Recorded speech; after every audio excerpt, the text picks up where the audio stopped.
there is evidence that you have used cluster munitions in civilian areas in the streets of Stepanakert, documented extensively by Human Rights Watch, photographs, videos, testimony from witnesses.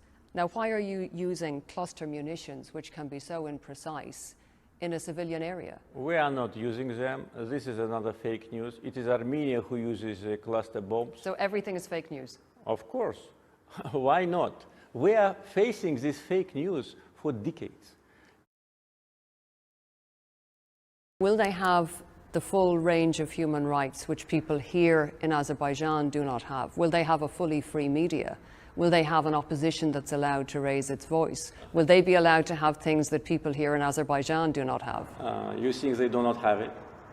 Why do you think that people in Azerbaijan do not have free media and opposition? Because this is what I'm told by independent sources in this country. Which independent sources? Many independent sources. Tell me which. I certainly couldn't name sources. Oh, if you couldn't name, that means that you're just inventing the story. So you're saying the media is not under state control? Not at all. And there is a vibrant, free opposition media? Where do I see this? You can see it in the internet. You can see it everywhere. But not in newspapers? Why? You can see it in newspapers.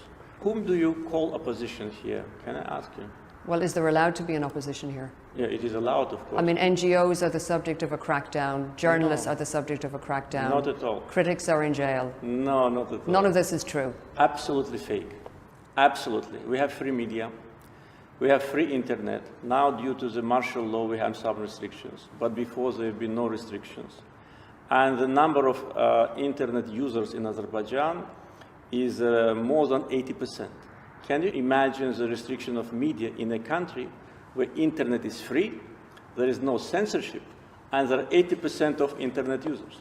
We have millions of people on Facebook. How can you say that we don't have free media? This is, again, a biased approach. This is an attempt to create a perception in Western audience about Azerbaijan. We have opposition, we have NGOs, we have free political activity, we have free media, we have freedom of speech. But if you raise this question, can I ask you also one?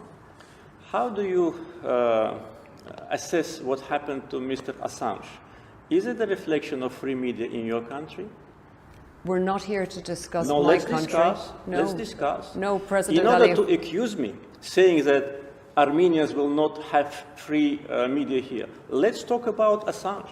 How many years he spent in Ecuadorian embassy? And for what? And where is he now? For journalistic activity. You kept that person hostage, actually killing him morally and physically. You did it, not us, and now he's in prison. So you have no moral right to talk about free media when you do these things. Returning to the conflict, better return to the conflict, because this is not what you like.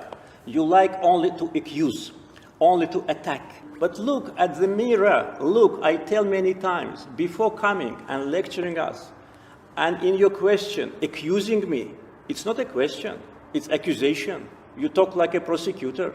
Why? If you're so democratic and so objective, why you keep Assange in prison? For what? You keep him in prison because of his journalistic activity. I'm not keeping him in prison, President Aliyev. But you don't like this. It's not a question of don't like. You are it's not used to this. It's not the because subject you are of our used interview. Only to attack. It's not the subject of our interview. And with respect, No, President it is not Aliyev, the subject of interview, but you raised it. You raised it. No, you raised it. You raised the case you of said Assange. Armenians, if you don't have a free media in your country, how Armenians can live without opposition? That was your accusation.